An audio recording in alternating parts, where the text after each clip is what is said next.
Bueno, él es de Córdoba, él es arquitecto, es facilitador del Ministerio de Exposición Bíblica de John Stock. Y él fue, junto con Silvia Chávez, uno de los maestros que tuvimos en el taller para mejorar la exposición bíblica en Belleville, este sábado y domingo. Y bueno, lo pudimos aprovechar muy bien. Sé que va a ser de bendición para ustedes. Así que bueno, vamos a orar por Wilfredo para que Dios lo acompañe. Señor, te damos gracias por estar todos juntos como familia, Señor mi Dios, alabándote. Y ayúdanos como vecinos alabamos, de querer estar cerca de ti, Señor mi Dios, para aprender más. Y te pedimos por Wilfredo, que tú lo estés dando palabra y bendiciéndolo, Señor mi Dios, para aprender más de ti a través de él y de tu palabra, Señor mi Dios, que es nuestro alimento, Señor mío. Te lo dejamos todo en tus manos y te damos gracias. Amén. Amén. Muchas gracias. Muchas gracias. Buenas noches.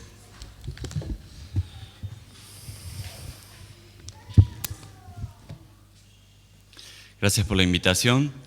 Quisiera que me acompañen en una lectura bíblica. San Marcos capítulo 5.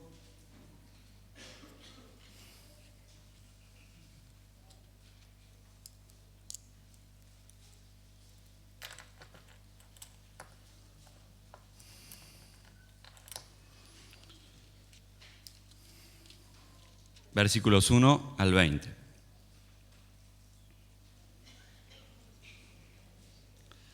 Cruzaron el lago hasta llegar a la región de los Gesarenos. Tan pronto como desembarcó Jesús, un hombre poseído por un espíritu maligno le dijo y le salió al encuentro de los sepulcros. Este hombre vivía en los sepulcros y ya nadie podía sujetarlo, ni siquiera con cadenas. Muchas veces lo habían atado con cadenas y grilletes, pero él los destrozaba y nadie tenía fuerza para dominarlo. Noche y día andaba por los sepulcros y por las colinas, gritando y golpeándose con piedras. Cuando vio a Jesús desde lejos, corrió y se postró delante de él. ¿Por qué te entrometes, Jesús, Hijo del Altísimo?, gritó con fuerza. Te ruego por Dios que no me atormentes. Es que Jesús le había dicho: sal de este hombre, espíritu maligno. ¿Cómo te llamas?, le preguntó Jesús. Me llamo Legión, respondió, porque somos muchos. Y con insistencia le suplicaba a Jesús que no lo expulsara de aquella región. Como en una colina estaban paciendo una manada de muchos cerdos, los demonios le rogaron a Jesús: mándanos a los cerdos, déjanos entrar en ellos. Así que él les dio permiso. Cuando los espíritus malignos salieron del hombre, entraron en los cerdos, que eran unos 2000, y la manada se precipitó al lago por el despeñadero, y allí se ahogó. Los que cuidaban los cerdos salieron huyendo y dieron la noticia en el pueblo y por los campos, y la gente fue a ver lo que había pasado. Llegaron a donde estaba Jesús, y cuando vieron al que había estado poseído por la legión de demonios, sentado, vestido y en su sano juicio, tuvieron miedo. Los que habían presenciado estos hechos le contaron a la gente lo que había sucedido con el endemoniado y con los cerdos. Entonces la gente comenzó a suplicarle a Jesús que se fuera de la región. Mientras subía Jesús a la barca, el que había estado endemoniado le rogaba que le permitiera acompañarlo. Jesús no se lo permitió, sino que le dijo: vete a tu casa, a los de tu familia, y diles todo lo que el Señor ha hecho por ti y cómo te ha tenido compasión. Así que el hombre se fue y se puso a proclamar en Decápolis lo mucho que Jesús había hecho por él. Y toda la gente se quedó asombrada. Es palabra del Señor, palabra para nuestra edificación, y así la recibimos en esta noche. Quisiera que veamos un video como introductorio a este tema.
Bien, ¿qué vieron aquí? Una transformación, un cambio. ¿Vieron, chicas, que no es tan cierto que las modelos son tan lindas y tan espectacularmente hermosas como parece? Es cierto esto del Photoshop que uno escucha por ahí, sé que el Photoshop hace milagros y que todo esto es una gran campaña de venta.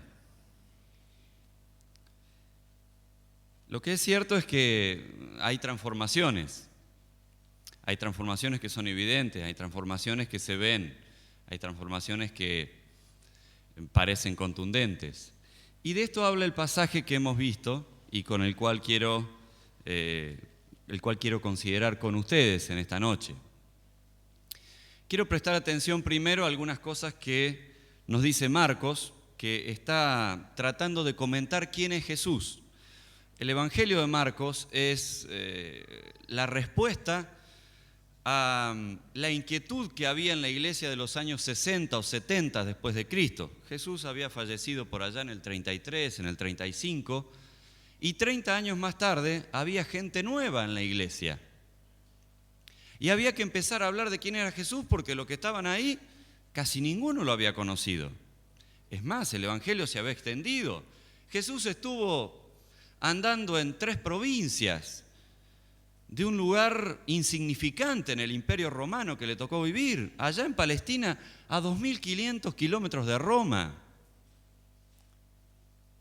En la iglesia de Roma, en la iglesia de Galacia, en la iglesia de Éfeso, en la iglesia de Filipo, en la iglesia de todas las iglesias que había en las regiones, muy pocos habían tenido contacto con él. ¿Cómo sabía la gente quién era Jesús? Esta es la respuesta de los evangelios. Los evangelios se escribieron justamente para que la gente que se iba convirtiendo y acercando a la iglesia en el primer siglo, luego de los años 50, 60, 70, supiera quién era Jesús, porque ¿quién se lo iba a contar? No podían poner el canal Encuentro y decir, a ver quién era Jesús para un informe de quién era Jesús. No podía uno escribirle un mail a otro contándole quién era Jesús. No podía tomarse un avión para ir a Roma a predicar ida y vuelta. La manera de presentar a Jesús en las comunidades fue esta: escribir un evangelio sobre la vida de Jesús. Y Marcos tiene este propósito en todo el evangelio, presentar a Jesús.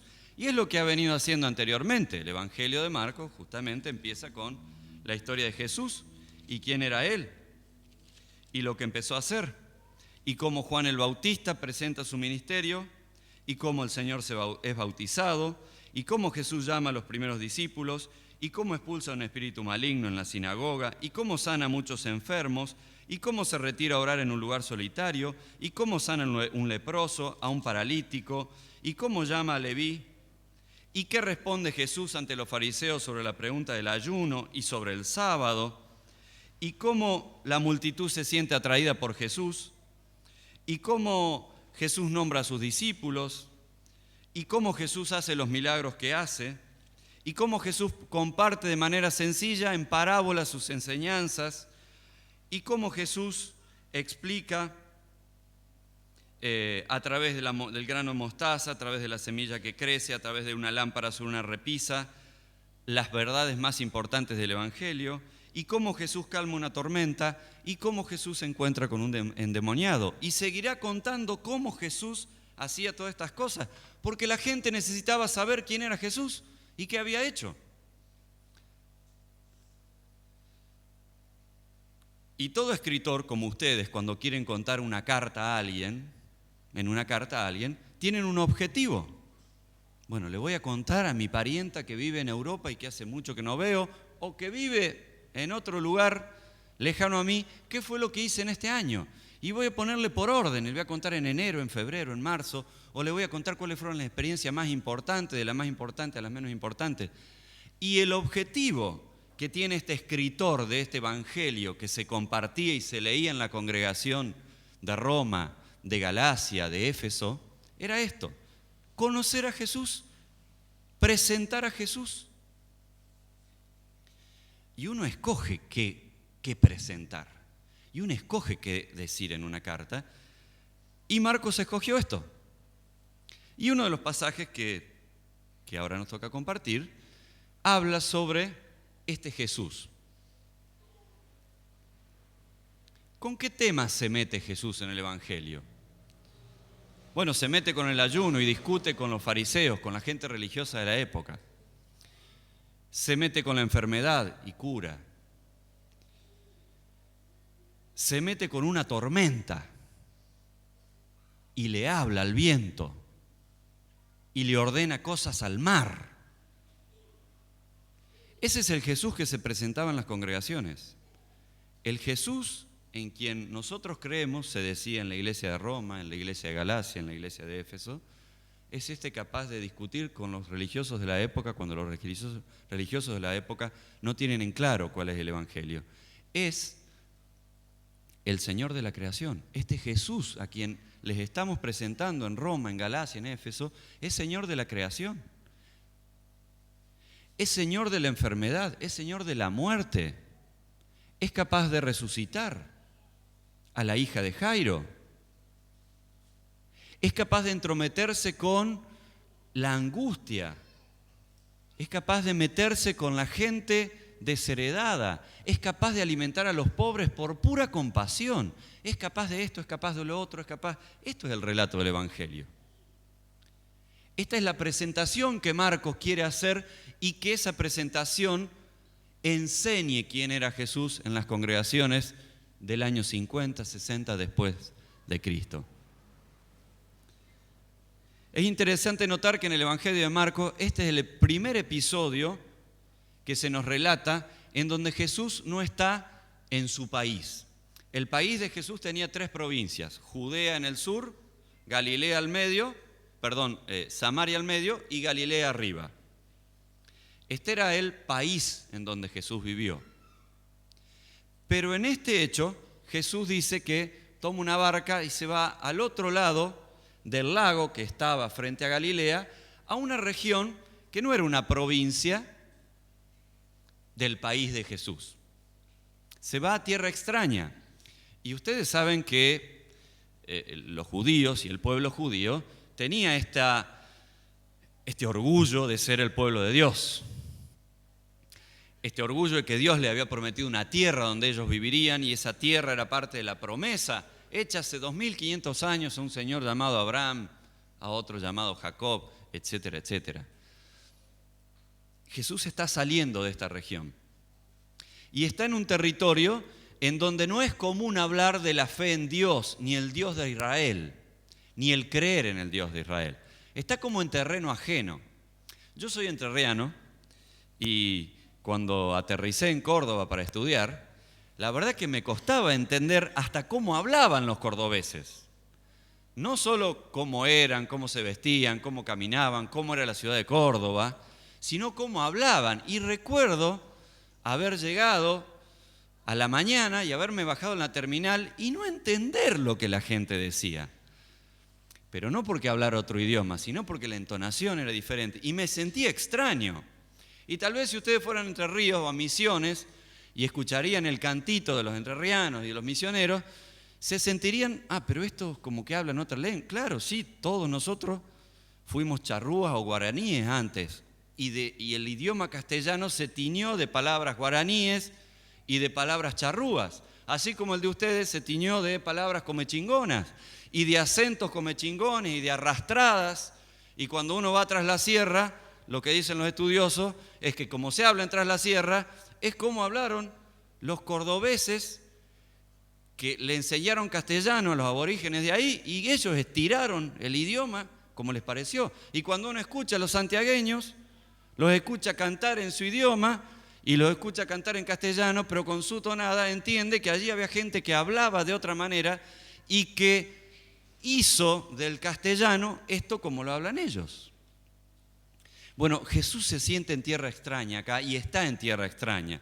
No solo en tierra que se habla con otro cantito, sino que se piensa de modo diferente la fe, la religión. No se espera al Mesías.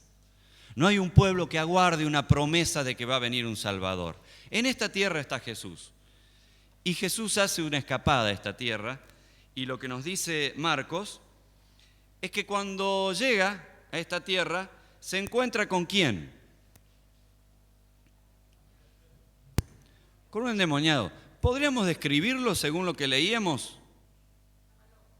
Un tipo loco, un tipo sociable. ¿Por qué? Vivía en un cementerio, claro, ya ahí uno empieza a armar un perfil psicológico y dice, viene dura la mano para entenderlo a este señorcito, ¿no? Vivía en un cementerio. ¿A qué jugaba o qué hacía? Se golpeaba con piedras, vaya juego. ¿Sí? Así que estoy más o menos como vos decís que algunos rasgos medio raros tiene, ¿no? ¿Y con qué otra cosa se divertía o con qué asustaba a la gente que andaba por ahí? Porque andaba desnudo y a los gritos, ¿sí? No precisamente de recital, pienso yo, ni de una exposición agradable o leyendo poemas a la gente. La verdad, una persona muy descentrada, una persona muy indeseable. De hecho, la gente del pueblo, ¿qué había querido hacer con él?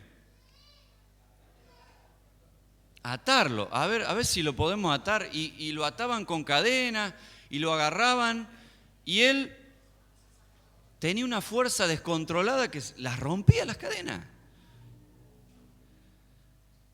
Vaya, para ser recibido en una provincia extranjera es un recibimiento un tanto incómodo para Jesús, me parece, ¿no? Pero eso es lo que pasa y lo que Marcos nos cuenta.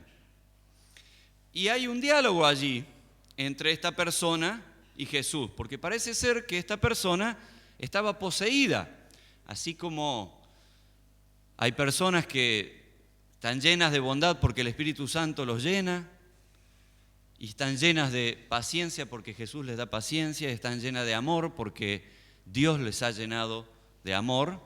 Hay otras que están llenas de bichos, y de bichos malos, y de bichos que atentan contra la vida, y de bichos que hacen daño a la persona.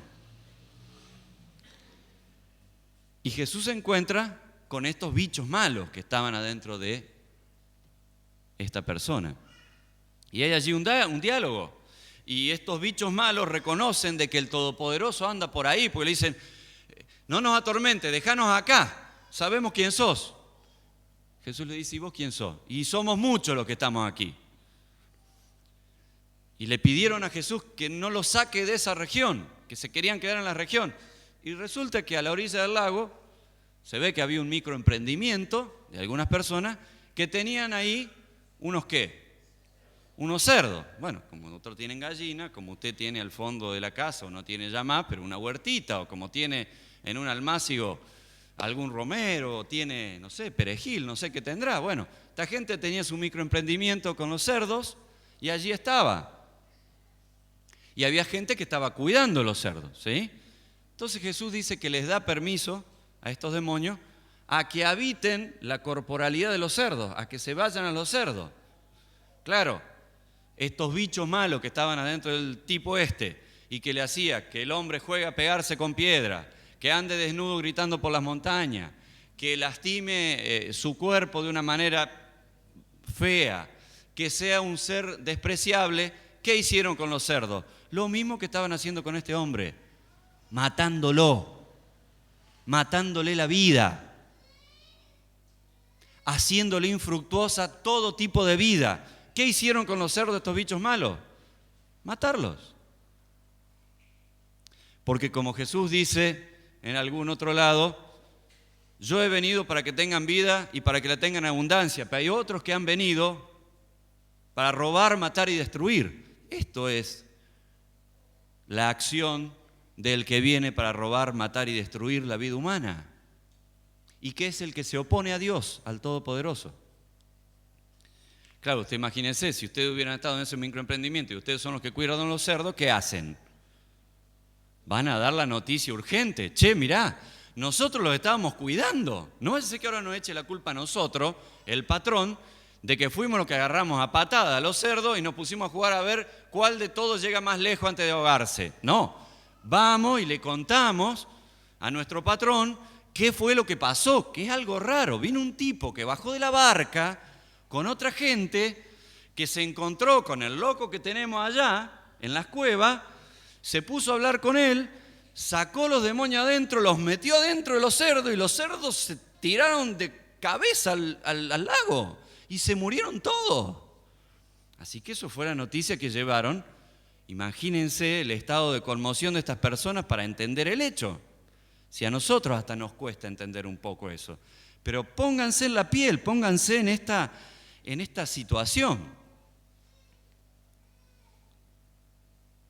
Cuando llega la gente del pueblo vecino, ven al ex loco, al ex endemoniado.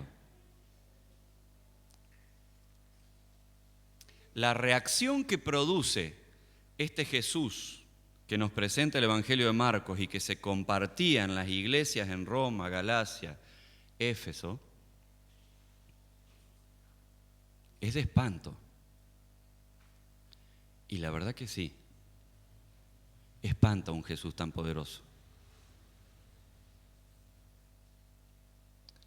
Uno se da cuenta de la distancia que hay entre Jesús y uno cuando se da cuenta de lo que pasa.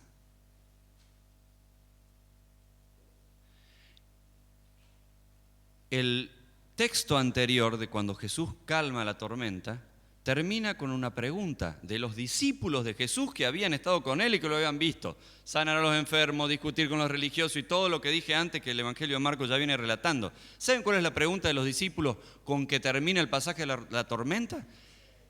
¿Quién es este que hasta el viento y el mar le obedece? Y esa es la impresión que tienen los discípulos. Fíjense qué fuerte que es este encuentro con este Jesús. No es muy fácil digerir a este Jesús. No es muy fácil tolerar, entre comillas, a este Jesús, darse cuenta con quién uno está. No es muy fácil para los discípulos que han visto todo esto que Jesús ha hecho. Y encima con esto, encima de meterse con el mar, con la tormenta, con la enfermedad, se mete con los demonios. Se mete con el cuerpo de los cerdos y es capaz de hacer esta transformación y que los espíritus vayan de un cuerpo a otro cuerpo. ¿Quién es este Jesús? Y este es el espanto que causa en la gente que no lo conoce. Dice el texto que la gente que vio esto tuvo miedo. Miedo.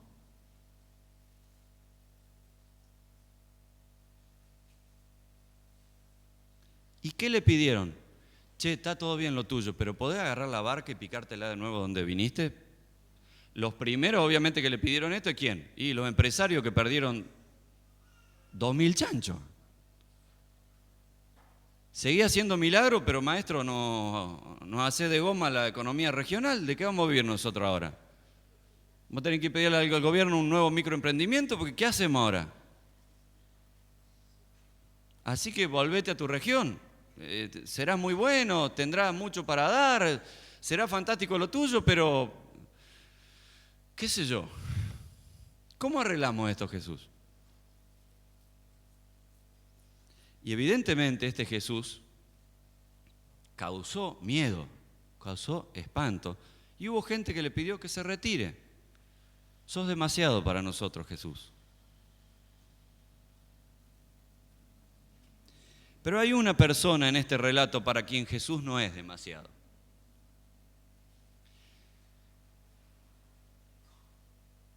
Y ahora sí quiero que pensemos en la transformación obrada en este sujeto.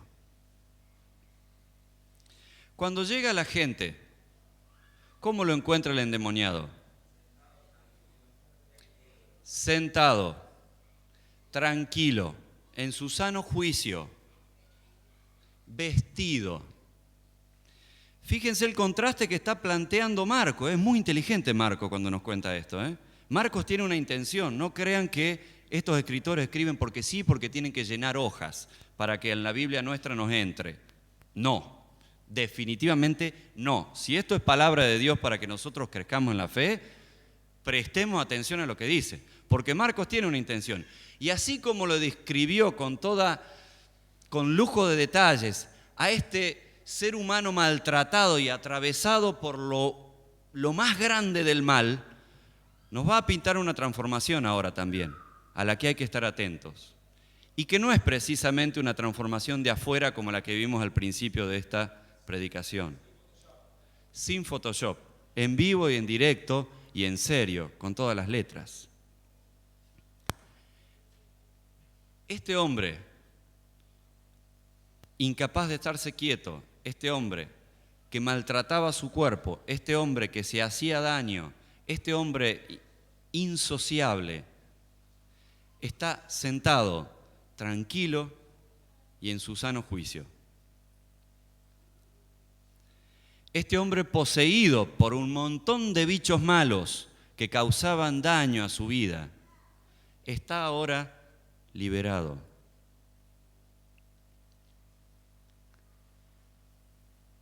Y no solo liberado, sino poseído por el espíritu de vida, que es mucho más que estar liberado. Poseído por el Señor de la vida, por el Creador de la vida.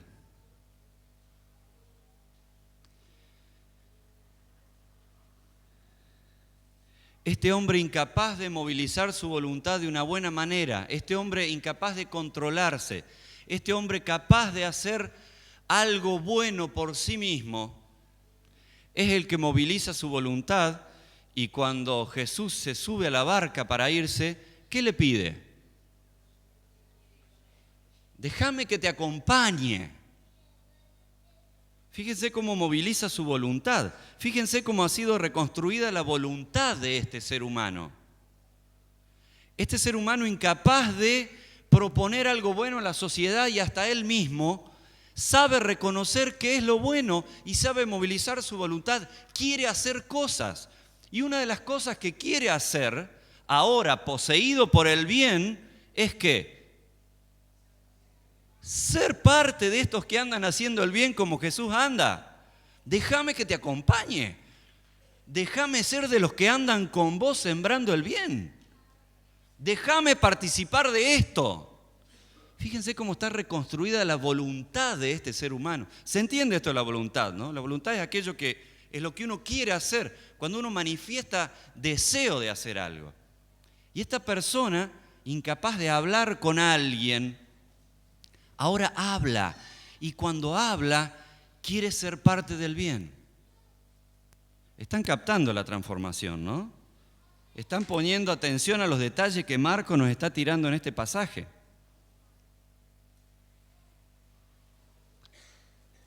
Fíjense que Jesús le dice que no. ¿Y por qué le dice que no? Por lo que dice más abajo el texto. Hay algo que tenés que hacer primero, ex loquito, ex endemoniado. Andá y aparecele a tu familia. ¿Así sin previo aviso? ¿Sin anestesia? No, ¿qué? Llamalo por celular antes. ¿Cómo va sin anestesia?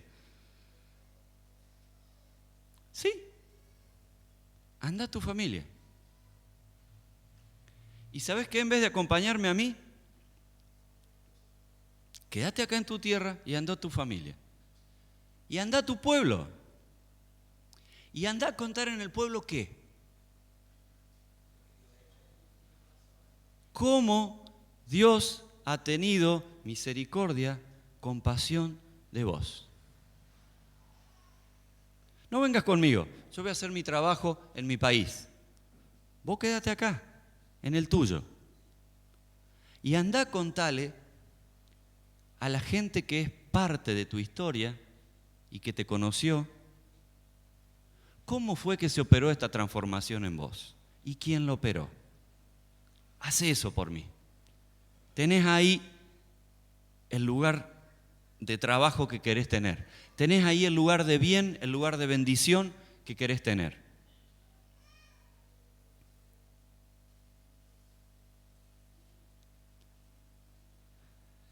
Una primera reflexión aplicada a nuestra situación, porque el texto bíblico siempre nos habla y nos interpela a nosotros, nos hace preguntas, nos desafía. Es la siguiente. Querido hermano, querida hermana, joven, jovencita, No hay espacio de tu vida que Dios no pueda transformar. Lo digo de nuevo. No hay espacio de tu vida que Dios no pueda transformar. Si cambió a este, ¿qué no puede cambiar de vos o de mí? Estuvimos atentos a esto que nos propuso Marcos, ¿sí? Jesús lo cambió corporalmente a esta persona, lo cambió socialmente, lo cambió en su voluntad, lo cambió en sus afectos, lo cambió en su espiritualidad, lo cambió en su socialización, lo cambió completo, no dejó nada afuera.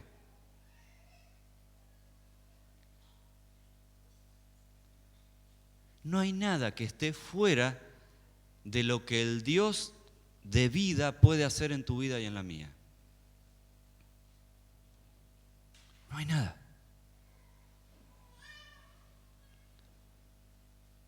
¿Hay emociones que todavía no están bajo el señorío de Jesucristo en tu vida? Pues Dios las puede cambiar. Si lo cambió a este.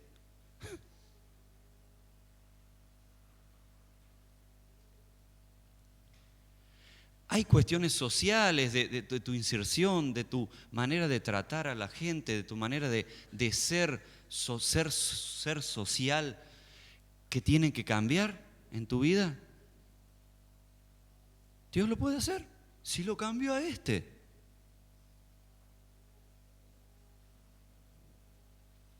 Hay cuestiones de tu espiritualidad que Dios tiene que cambiar. Dios lo puede hacer si lo cambió a este.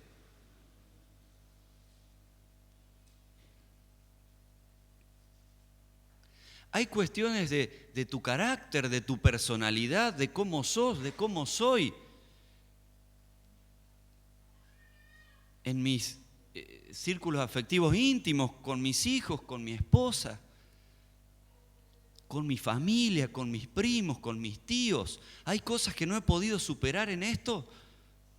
Dios lo puede hacer. Si lo mandó a este, que vaya a hablar con su familia y que le vaya a contar la misericordia que Dios tuvo con él. Lo puede hacer en tu vida. Lo puede hacer en la mía.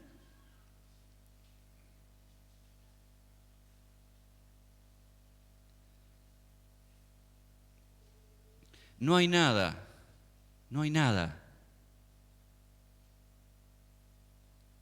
que nos haga mal en la vida que Jesús no pueda cambiar e instalar el bien allí. Eso es lo que nos dice este pasaje. No hay ser tan miserable ni perdido que Dios no pueda cambiar. No hay ser tan equivocado que Dios no pueda transformar. No hay ser tan arruinado que Dios no pueda reverdecer. No hay ser tan alejado que Dios no pueda acercar a Él. Y yo me imagino en la iglesia de Roma, de Galacia, de Efesio, los hermanos felices de saber que tienen un Jesús así. Y yo me imagino a Marcos escribiendo esto y pensando, cuando mis hermanos de Roma, de Galacia, de Éfeso, de Filipo, de Colosas lean esta carta, van a ser animados y van a saber que tenemos un Dios grande, capaz de transformar toda nuestra vida, capaz de llegar a cualquier rincón de maldad y de pecado que haya en la nuestra y transformarlo y cambiarlo e instaurar el bien allí. Y creo que esta es una palabra propia también para la iglesia de Jesucristo hoy en día. Y que este texto nos habla a nosotros también. Porque este Dios que es Dios de vida, es Dios de vida hoy, aquí y ahora para nosotros.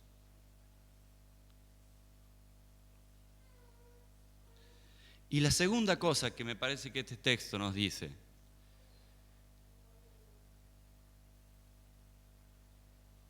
es que Dios tiene un propósito con esto de instalar vida en nuestra vida y de liberarnos de nuestras peores heridas.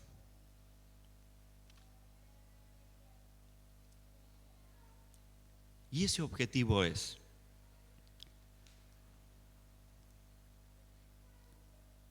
que podamos compartir con nuestras familias, con nuestros compañeros de trabajo, con nuestro barrio, con aquellos que nos conocen. ¿Cómo Dios nos ha tratado con misericordia? ¿Cómo Dios nos ha cambiado? ¿O cómo nos está cambiando? ¿O cómo está haciendo de vos o de usted nuevas personas?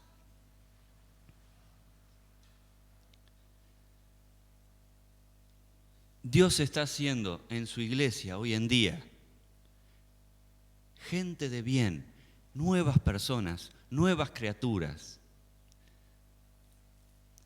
para que esa iglesia viva pueda ser testimonio de que en Jesucristo todos tenemos la oportunidad de cambiar.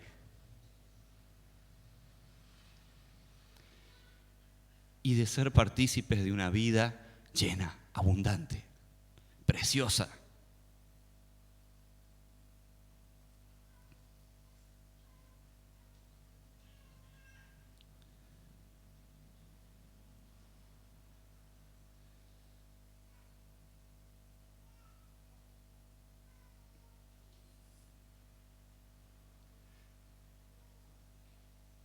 Yo puedo decir que Dios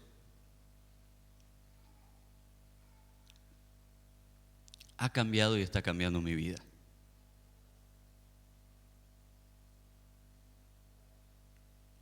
El pastor de mi iglesia dice, si ustedes me hubieran conocido 30 años atrás, me reconocerían también. Pero sé que sería más impaciente, menos tolerante, más irritable. Sé que sería peor padre, peor esposo, peor hijo.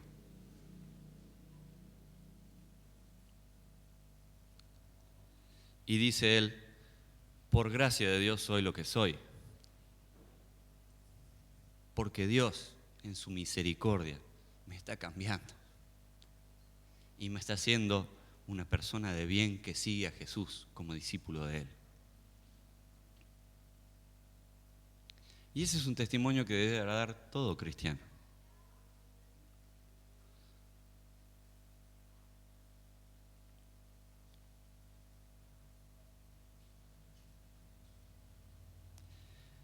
Creo que fue inspirador que al principio cantáramos esta canción que en el coro dice, si no fuera,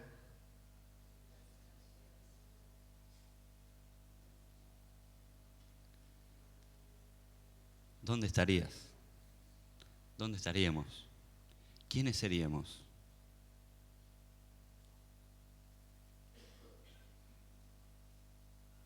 Y es importante exponernos ante este texto bíblico e intentar preguntarnos con total honestidad, intentar reentregarnos nuevamente a Dios en esta noche y decirle, Señor, si vos cambiaste el endemoniado, aquí estoy. Aquí estoy. Vamos a dar un pasito más, Señor. Hacete una obrita más en mí. Metele pata con esto de cambiarme. Aquí estoy y todavía estoy dispuesto y todavía te quiero y sé de tu amor y sé de tu misericordia y sé de tu poder y sé que podés hacer estos cambios que le hacen falta a mi vida. Y Señor, mientras vas haciendo esos cambios, haceme testigo de tu gracia, de tu amor y de tu misericordia. Hace que yo pueda compartir con otros esto que estás haciendo en mí. Amén. Amén.